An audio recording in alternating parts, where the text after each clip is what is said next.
Vamos dar início ao tema do mês de setembro, o desafio do administrador na construção de uma sociedade mais justa, com o professor Eduardo Vivian. Boa tarde, professor. Boa tarde, Bela. Vou dar início às perguntas. Primeiramente, eu gostaria de saber o que levou você a escolher esse tema. A escolha desse tema partiu de uma preocupação, de certa forma, pessoal minha com relação à formação do administrador. De fato, ao ser convidado para falar sobre o tema do mês, eu pensei em falar sobre outras coisas, outras questões mais específicas ligadas até a áreas de estudos que eu venho desenvolvendo no momento. Mas eu acho que talvez no momento cabe uma reflexão mais ampla sobre a questão do administrador. Então, isso remete à questão que eu falei, de uma preocupação individual sobre a formação do administrador.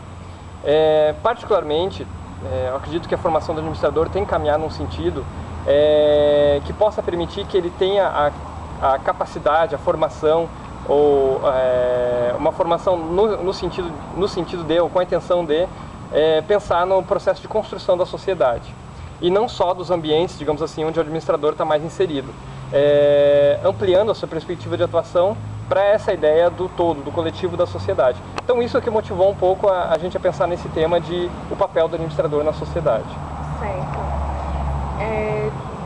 O administrador, enquanto sujeito social, assume quais papéis? A gente gosta muito de um texto de João Baldo Ribeiro, escritor e acadêmico também da Escola de Administração da Universidade Federal da Bahia, em que ele diz que o administrador ele é um cientista social, ao mesmo tempo que ele é um humanista. O que significa isso? Enquanto cientista social, ele é um profissional que atua com pessoas, com seres humanos. Enquanto tal, ele tem que ser pautado por valores humanistas, que digam respeito a trazer, de alguma forma, o bem-estar para aquelas pessoas em que ele está envolvido em determinado momento e para o coletivo em que ele está envolvido, para a sociedade como um todo. Então, a ideia do administrador, o papel do administrador, nesse caso, seria o papel do humanista, o papel daquelas pessoas que lidam com as relações sociais ou que atingem os objetivos organizacionais através das relações sociais. Então, isso é um processo sempre muito delicado, muito complicado, porque você não pode usar instrumentalmente as pessoas para atingir objetivos, mas sim você tem que pensar em como você está lidando com essas pessoas. Então, esse é um pouco o papel do administrador, a ideia de que o administrador seria um humanista. Certo, então o administrador ele não teria só a finalidade de gerar lucros para a empresa, mas sim gerir como é que funciona isso? Você pode explicar? A ideia de que o administrador seja um humanista é que ele possa pensar, trazer para dentro da organização, para dentro da empresa ou qualquer organização em que ele esteja, a ideia de que o papel dele e o papel daquela organização é mais ampliado ou maior do que um fim único muitas vezes. Como no caso das empresas, o fim de obtenção de lucro. Muitas vezes não é legítimo para a sociedade, uma organização, caminhar unicamente pensando no objetivo econômico. Pois essa visão, essa forma de caminhar pode muitas vezes trazer prejuízos para outras dimensões da vida, que sejam sociais, ambientais, etc. Então a ideia é que, pautado por outros objetivos que não só o econômico, as organizações construiriam suas ações. E o administrador, então, teria um papel central nesse processo, de tentar trazer para dentro das organizações as outras dimensões da gestão, as outras dimensões do seu trabalho, que não só a dimensão econômica, mas também as outras dimensões de atuação. Pois a organização, uma empresa ou qualquer outra organização, mas agora, talvez com mais relevância a empresa, dado que ela é uma organização essencialmente econômica, ela está inserida num contexto social. Como a gente falou, o administrador, ele é humanista que lida com pessoas, a organização é essencialmente composta por pessoas. Logicamente, existe a tecnologia, existem outros fatores que a compõem. Mas as pessoas estão no coração, na essência da organização de uma organização, sem querer ser redundante. Então, esse papel ele tem que ser de alguma forma ampliado também, já que nós, seres humanos, somos também seres multidimensionais, que temos diversos aspectos, vivemos diversos aspectos da nossa vida. Em seu artigo, o senhor também fala que o administrador ele deve priorizar também a questão ambiental. Como isso funciona? Como é que o administrador tem que priorizar a questão ambiental? Isso está ligado um pouco com a fala que eu fiz agora há pouco. A ideia é que o administrador possa administrar pensando em outras dimensões. Isso é um desafio muito importante e muito sério para as organizações, pois elas sempre foram pautadas pela dimensão econômica.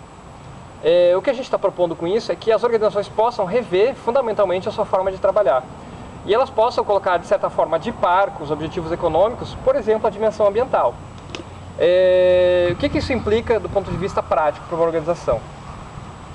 Isso implica, por exemplo, nos processos decisórios. A partir do momento que uma organização deve tomar uma decisão sobre determinado investimento, essa decisão não deve ser pautada unicamente pelos indicadores econômicos, mas de par com esses indicadores devem estar os indicadores ambientais e os indicadores sociais. O que quer dizer isso?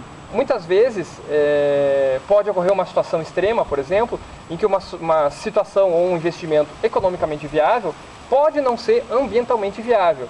E é então a situação em que se deve pesar essa variável e tomar a decisão que seja mais acertada do ponto de vista mais integral, que envolva todas essas dimensões. Certo. Professor Eduardo, para que o administrador atinja o meio social, faça bem à sociedade como um todo, a gente fala que ela deve lançar mãos de ferramentas. Isso? Que tipo de ferramentas são essas? Talvez, antes de nós pensarmos em ferramentas, talvez a gente deva pensar em princípios. Como ponto de partida, então, como princípio, o administrador deveria gerir uma empresa, uma organização, tomando como perspectiva a ideia multidimensional, a ideia de diversos objetivos, de par com os objetivos econômicos. Quando a gente fala em ferramenta, então respondendo a sua pergunta, a gente está se referindo, a gente pode citar como exemplo essas diversas ferramentas de gestão que existem por aí. Muitas, logicamente, não estão preparadas para essa mudança de visão, em que outros objetivos estariam a par dos objetivos econômicos, porque muitas vezes elas estão subordinadas à dimensão econômica. Mas a gente pode pensar em ferramentas, por exemplo, de gestão ambiental, de responsabilidade social, que existem, que os administradores podem lançar a mão na gestão da organização.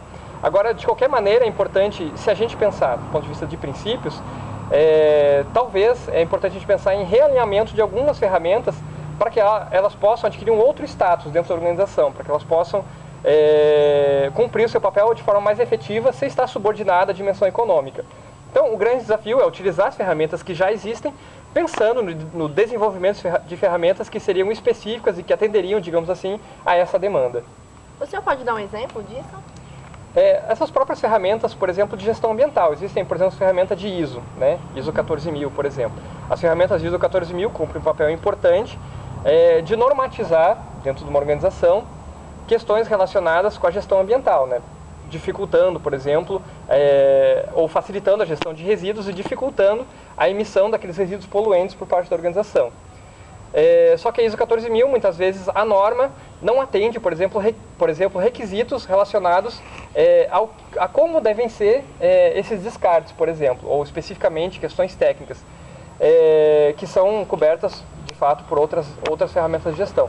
Mas a ideia é que essas ferramentas possam se integrar nesse processo e cumprir, digamos assim, um papel mais rigoroso, digamos assim, tornando essa dimensão, a dimensão ambiental, como uma dimensão preponderante e que possa definir, digamos assim, essas decisões que eu me referi anteriormente. A gente não fala em descarte, né? Utilização, evidentemente, do que existe, né? Mas adaptação, tornando elas mais rigorosas e mais adequadas a essas exigências. Tá certo, professor. Obrigada. O Gustavo vai dar continuidade.